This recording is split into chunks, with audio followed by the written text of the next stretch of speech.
What's going on, everybody? Welcome back to another episode of Hang 10. Hanging out here in the Wavy Plus studio. Big thank you to these guys here, A1 American, for sponsoring this week's episode of Hang 10. We've got a really exciting one here. The start of something new, a new series that I'm going to be going over for the next couple of weeks. It is starting your surfing journey. If you're a beginner or someone who really wants to learn, this series is meant to help you. Now, I know we're getting late into the season here. Fall just started. There's still some time, though, for you to get your gear together and get out there into the ocean and enjoy it, because surfing is for everybody, and surfing is great for your health. Surfing is great for your mental state. Surfing is great, I believe, for the world. The best community in the world, I think, is the surfing community. So much stoke, so much passion, so much joy, all in this one beautiful sport, and we get to connect with Mother Nature while we do so. So with that being said, let's get it started. Starting your surfing journey. Again, this is going to be a couple weeks long here. We're going to be interviewing people who work in surf camps, people who work in surf shops and deal with beginners coming in all the time asking, hey, what do I need to start surfing? Because really, surfing is a sport that it takes some things. It takes some gear. It takes some knowledge to be able to begin in the first place. So we're going to start that surfing journey. Surfing is, something that looks amazing from the beach, but it's another different world when you can actually get out there into the ocean and feel the water moving, get on a wave, and just feel that momentum pushing you forward. It's something that it's something you can't even describe. So I still remember my first time surfing, and it was Daytona Beach, Florida. It was, how old was I? I think at 9 or 10 years old. Daytona Beach, Florida. My family would always go down to Florida every summer, and would always boogie board growing up. Boogie board, standing up on my boogie board, doing little spinning 360s, kind of like skimboarding style in a way. I was always in the water, always at the beach as a kid. And one day my dad was like, hey, there was a group of guys out in the water, and he was like, hey, we should try that next summer. And I was like, yeah, let's do that. That looks awesome. So that winter came and went. Got a new surfboard, my first surfboard in the spring when I was 10 years old, and I was hooked. I loved the board. It was so cool. I hadn't even stepped on a wave yet, and I was already frothing on just being able to surf and stand up. I was watching surf movies, surf videos, and I was just getting really stoked. I also was passionate about the weather at this time. It was around the same time I started being passionate with the weather. So surfing and the weather go hand in hand. You need storms to create waves. You need wind to create waves. You don't got any wind, you're not going to have any waves. So a lot of different things really made me super excited. But I remember we were almost at our destination, Daytona Beach, Florida. Daytona Beach shores, to be specific. There's a barrier island that you have to cross the bay onto, and to where you stay, where you go surf. And for me and my family, we went over this bridge. And I remember there's a gap. You can drive onto the beach in Daytona, but right over the bridge, there's a gap in the condos and all the buildings that you can just drive right onto the beach, and you could see the ocean. That's your first glimpse of the ocean when you get there to Daytona Beach, Florida, in that area where I was driving into.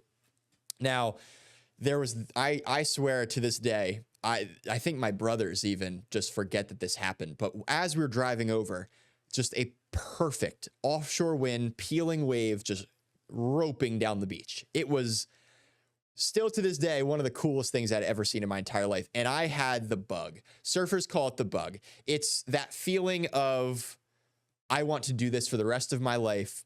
I'm going to map my whole life around this thing. And for me, that's surfing. I knew it from that moment on. I loved it through all the wipeouts growing up, learning how to surf, and even now still learning every day surfing. I love wiping out, love getting a good one, obviously. But when I started out surfing, it took me 3 attempts to get up. Each attempt, I was so determined to do this. That's kind of just how my journey started. And from that first wave, I was off to the races and wanting to progress as fast as I can, getting onto shorter and shorter boards, all the gear that I could get to surf all year round. We'll talk about a lot of that over the next couple of weeks here. But what does surfing take? It takes, again, some gear. It takes some knowledge, but it does hook you. Not everybody, but I would say a lot of people who start, it really does hook you. We're going to talk about, again, gear. We're going to talk about a little bit of ocean safety. In previous episodes, I've touched on this, but I'm going to go into a little bit more detail for the day today. Surf etiquette, which I have an entire episode on from a couple months back. Be sure to definitely check that out. I'll briefly go back over that again because that is super important, not just for you, but for the safety of other people. You want everybody to be safe when enjoying the ocean. And even the mindset that you need to have to really stick with it, because in the beginning, surfing can be a really challenging thing. It can be something that's kind of daunting. And the fact that you have to, constantly be doing it week in and week out, almost daily, and constant repetition of waves, it can be something where a lot of people, they surf less and less and less because it gets frustrating. And I'll kind of break you down the mindset that you need to have, and even some things you can do out of the water that can help you with your surfing. Training can help. Obviously, there's a quote that one of my friend's dads, who's been surfing his entire life for over 40 years, he taught me. And, obviously working out and staying in shape is important, but the only way to truly get better at surfing is surfing, getting out there on your board, getting out there into the water. Even if you're not surfing, learning how to read the ocean is so critical. Watching enough waves go by that you can learn about positioning. It's funny to say it, but mind surf a lot of waves. If you're on the beach and you're watching waves break, mind surf them. Imagine you in that scenario and try to visualize what you're doing in your surfing. That's the best way to really get good at something, anything in life, but especially in surfing. Visualizing your success, and that'll take you a long way. So coming up right after the break, we are going to first go into the gear that you need. Again, there's a lot of gear. I know it can be daunting. It doesn't need to be expensive. As you progress in your surfing, it just tends to get more expensive. We're going to go also into understanding the ocean. Those two things, especially understanding the ocean, the most crucial things that you need to know. So coming up after the break, we're going to get into the nitty gritty of all that stuff. So stay tuned. We'll be right back.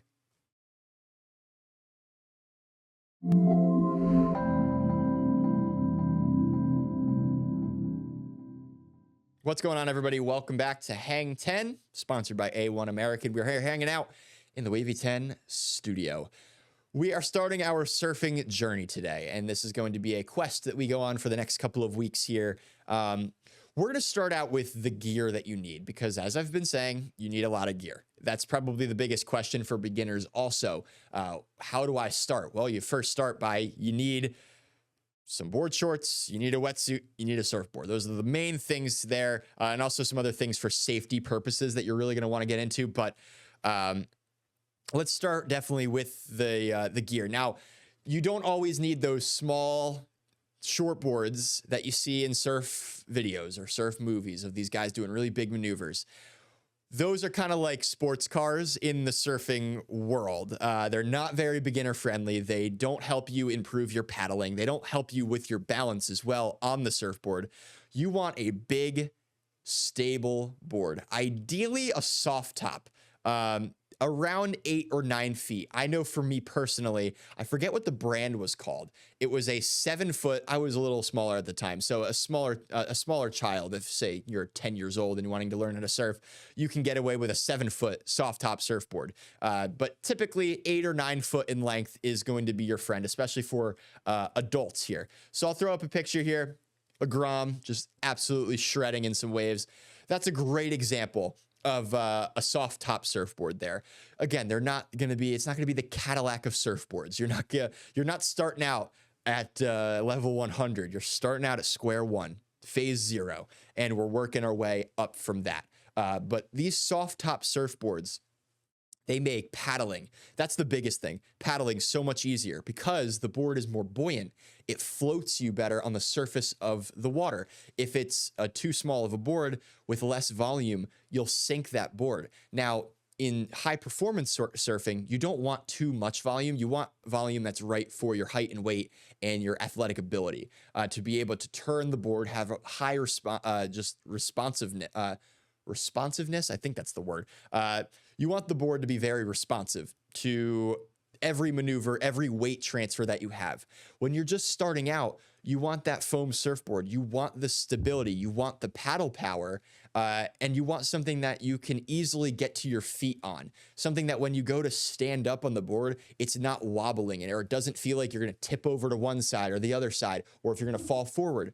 You really want something that's stable, something that you can just go straight on and really learn your balance. Just getting to your feet in the beginning of your surfing career is the best advice that I could possibly give you. Just being able to build that repetition of that quick pop-up, because in the beginning, your pop-up's going to be pretty slow. You know, maybe going from a knee to then you're, popping up with your hands, going from your knee, then to your front foot, and then propping yourself up. Eventually, we want to build that repetition so that you're going right from the push-up position, boom, right up instantly without having to use any crawling techniques to get to the board. Big soft top surfboards, specifically with a stringer, a line that goes down the center. That way you can have some sort of visual cue as to where you are and how to position yourself on that surfboard. Again, it's the big thing is getting to your feet and that repetition. Next up, we're going to go into, this is a picture of me actually in Virginia Beach from last week.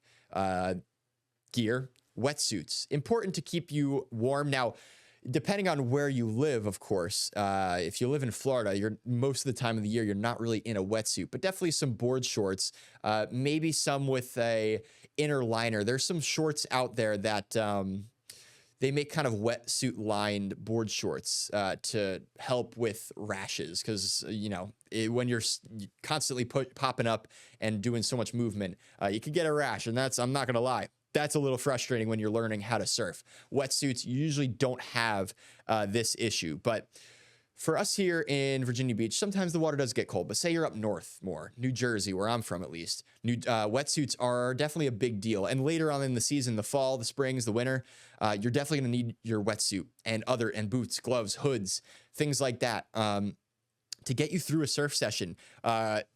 You can have a full suit, a spring suit. I've broken this down in a past episode. A spring suit essentially meaning short. I'm going to try and position myself here that everybody can see me. A spring suit is a wetsuit that has basically a short sleeve and short sleeve on the legs as well. It only goes just above your knee. That actually, I'll pull back up the picture of this Grom surfing. That is a spring suit. So you can use that in warmer waters. If the waters are a little bit cooler, like with the upwelling last week in Virginia Beach, it was a little bit chilly. So I threw on the full wetsuit, the 3-2, and that's usually all you need for at least most of the fall, most of the spring, and even summer in Virginia Beach. Just a basic 3-2 wetsuit. The millimeters is 3 millimeter wetsuit is what you really want for when it's not the late fall or the winter time. The winter time, you want your 4-3 and your 5-4 wetsuit, full suit with boots and gloves. You can also get a rash guard if the water is even warmer with your board shorts. You don't need a wetsuit if the water is really above 75, 72-ish degrees, depending on the air temperature, of course. If the air is hot out, maybe you just need the board shorts with maybe just a wetsuit top to block yourself mainly from the UV, but just to keep you warm, maybe in a little bit of a breeze. But water temperature, really important. Always check the water temperature before you go. Also, you need a leash. That is really crucial. You don't want to injure yourself or, losing your board and your board's hits you and then goes to the beach and you'll get stranded. But you also don't want to hurt anybody else. Say you fall on a wave and there's someone closer to the beach that's, right in front of you. You don't want your board hitting other people. That's very dangerous. It can cause some pretty big time injuries. Fins are pretty sharp. The nose of a surfboard sometimes can be pretty pointy, pretty sharp, especially in shorter boards. Always want a leash, and also grab a backup leash. You never know. Sometimes waves can be pretty powerful, and snap a leash. I personally just snapped a leash last week, surfing a pretty decent swell back in New Jersey. So always want to have at least a backup leash around too. Wax is going to be number 3. The surface of a surfboard is pretty slick. I would say it's pretty slick. And you want wax to help grip your feet to the board when you pop up. That way, when you're going down the face of the wave, gravity is taking you forward with wax that can help stick your feet to the board so that you can kind of counteract that falling motion. You can stay steady on your surfboard. And when you're eventually to the point where you're doing turns, this is very helpful with making sure your feet stay on, again, the surfboard. My best advice, rent first. Rent your first surfboard. Rent, maybe not a wetsuit, but definitely rent your first surfboard just to make sure that you enjoy the sport. If you get that bug right away and you know that this is something you want to forever do, then go out and buy your first surfboard. Sometimes surfboards can be a little pricey. Beginner surfboards, soft tops, like this one, for example, typically the $200 to $400 range, so not too bad as far as boards are concerned. Short boards and fiberglass surfboards, that gets more expensive, especially as you get more advanced in surfing. Next up, we're going to talk about understanding the ocean. Now, my best advice for any new surfer, take 10 to 15 minutes just to look at the ocean. Observe the lineup. Where are the waves breaking the most consistently? How is the lineup? Is it a crowded lineup? Is it not so crowded? Is it a lot of people surfing in this spot versus that spot? Very important to know that. Identify areas where there may be rip currents too. Understand the rhythm of the ocean. Waves come in sets. So sometimes there can be a big lull, a big, quiet area where waves don't come in for maybe 5 to 10 minutes. Those are great times to paddle out. It's important to be able to time those. And also in between sets, in between waves, really, you have a certain amount of time as well. You can time the waves up to really figure out when that next one's coming. So that's really important to do as well. Understand the rhythm of the ocean. Also notice different types of waves. You have your white water once the wave breaks as that white foamy kind of stuff there. After the wave breaks, that's great for beginners to just gradually push them into waves. You don't want to start going on just open face, green or bluish parts of the wave, that darker water when the wave bowls up. You don't really want to start out with that as a beginner. You more so want to be, the easiest way is just in the white water, close to the beach. That way you can constantly get the reps over and over and over again. And the white water is generally a little bit more, it's a little bit easier on the surfboard. It doesn't push you in nearly as hard. So yeah, definitely want to stay maybe in the whitewash, identify where those areas are breaking, and identify maybe the high and low tides. Use your local weather app. Go on to Surfline's website or any surf forecasting website and figure out the tides and learn about what makes your surf spot better. Some breaks are high tide spots, some breaks are low tide spots. Virginia Beach, for example, prime example of a low tide surf break. You can't really surf much in the high tide unless it's bigger. So it's important to know that information. But again, take the 10 to 15 minutes, like this group here, looks like a surf lesson going out, to just identify where the waves are breaking. Put yourself in the best position so that, one, you don't get in the way of others, but also that you can be with a group. You obviously want to surf with people, but also catching the most waves as you can. Again, it's repetition, repetition, repetition. I want to go back to rip currents really quick. Identify areas of rip currents. If you're not the strongest swimmer, steer clear of these areas. You could see in this image here, that darker channel of water from the beach all the way out the back where the lineup is with those surfers. If you're an advanced surfer, you can use this to your advantage. That rip current's pulling out. You can paddle in that area to, one, avoid breaking waves, because waves cannot usually break in a rip current with that deeper water, but that current can also pull you out faster. It can help maintain a little bit of that energy. But if you're not an experienced swimmer or surfer, I recommend staying away from that. See those white foamy areas. Go towards that. Those are shallow areas of water. You can be jumping on your board consistently to really essentially be on your board quickly and just get constant reps and get into that white water and avoid the danger of a rip current. So that's probably the best bet that you really have here. The rip currents, again, kind of look like rivers going out to sea. You never want to get caught in one, and don't panic if you do. Swim parallel to the shore. You know the drill. Never panic. That's the one thing that you should not do. Swimmers who get themselves into trouble, it's usually because they panic. Also, remember the surf breaks. Not all are the same. Some have a sandy bottom. Some have rocks. Some have reefs. It's very important to know which breaks have what at the bottom, especially. If you're a beginner, I highly recommend starting out on a sandbar break. Virginia Beach, the Outer Banks, our areas, that's all we have here. But if you're, say, going out to California to learn how to surf, I would recommend staying in an area where there's just a sandy bottom. That way, if you do fall, which as a beginner you will be doing a lot of, you don't have to risk injury by hitting your head or hitting any other parts of your body if you fall off the board and onto those sharp surfaces. Again, ocean awareness. It's as important really as board skills. If you respect the ocean, it will respect you back. When we come back from this next break, we'll talk surf etiquette and a little bit of learning the basics.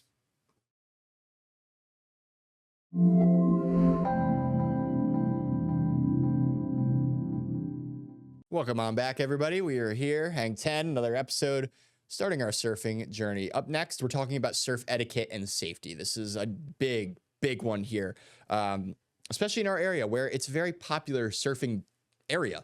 We got a lot of surfers in Hampton Roads, South Side, Virginia Beach, the Outer Banks. It's the mecca of surfing on the East Coast. So it's very important to know surf etiquette and how to really just navigate a lineup. So etiquette's huge. If you remember one thing from today, really just let it be this: the unspoken code in surfing, and breaking it can kind of get you in trouble pretty quickly. I think we've all done it. I've done it as a beginner. You don't look before going on a wave, and you get yourself into collisions and in trouble. Rule number 1, the right of way. Understanding the surfer that is the closest to the peak has priority. If someone's already riding a wave, don't drop in on that wave. Think of it as you're cutting someone off. Think of it as you're out driving on the road, and when you come across an intersection, you always look right and left. You look both ways before going. If you're crossing the street walking or in a car, you're always looking both ways before crossing the street. Surfing, it's the same deal. Before you go on a wave, you look both ways. You look left, you look right. Depending on really what the wave is. If it's definitely you always want to be aware of who is around you. If someone is closer to the peak, that person has priority. Never drop in on someone. That can injure you. That can injure someone else. And you can also just ruin someone else's ride. And you definitely don't want to do that, especially in surfing where everybody's just trying to have a good time. Number 2, hold on to your board. If you are paddling out and there's a kind of a bigger wave coming, never ditch your board. Never just throw it to the side and dive underneath that wave. You can sometimes turtle roll your board, grab both sides of the rails and flip it over to go let the wave pass over you, or duck diving. Learning how to duck dive is really the easier way once you get on smaller boards, but never ditch your board. Always hold on to it. It can hit somebody. Respect the locals. That's another big one. If they surf that break every day, be polite, smile, and wait your turn. Never back paddle or never cut the line of a lineup. You can sometimes kind of tell, even if the lineup is kind of spread out, who has priority or whose turn it is next. It's really a waiting game. If you're patient, it will eventually be your turn. It's very important in a sport where it's not regulated by referees or anything. It's important that everybody gets their fair share of waves across the area. Most importantly, know your limits. If it's too big out there, no need to risk it. This picture here, great example. The surfer on the right, he has priority. He is closer to the peak. Those surfers on the shoulder of the wave to the left, those people have to get off of that wave. They have to look both ways and realize this surfer who's already getting up on his feet, he has priority. So always keep that in mind here. We're going to wrap up with learning a little bit about the basics. So you've got the gear, you understand the ocean. We're going to go a little bit into more depth in this in episode 2 of this series. Paddling. Smooth, long strokes. The best way to practice this, getting into a pool. Doing some swimming laps in the pool. That's a great workout to do to get yourself better at surfing and paddling, especially, is to just keep swimming. Get good at endurance, essentially, is a really important thing. But long, smooth strokes on your board. Don't be, slapping the water, using open fingers. Cup your hands, long, smooth strokes out ahead of you. That is the most efficient way to paddle. Keep your head straight. Don't be wiggling your body as you're paddling on the board. Try and keep your whole body aligned. The only thing that should be moving is your arms when you're swimming and paddling on a surfboard. Head up and keep your whole body aligned here. So that's really the best way. We'll go into that in more detail in future episodes, but that's just a little bit of the basics when it comes to paddling. We'll get into more detail on the beach. We'll film some examples in some later episodes, the proper way to pop up. But at least for now, that has been this week's episode of Hang 10. Hopefully you guys got to learn a little bit of something about especially the gear that you need, understanding of the ocean as a beginner, and also some of the surf etiquette and safety tips, and a little bit of paddling as well. So coming up in future episodes, we'll go into more detail. This is only the start of our surfing journey. See you guys next week, everybody.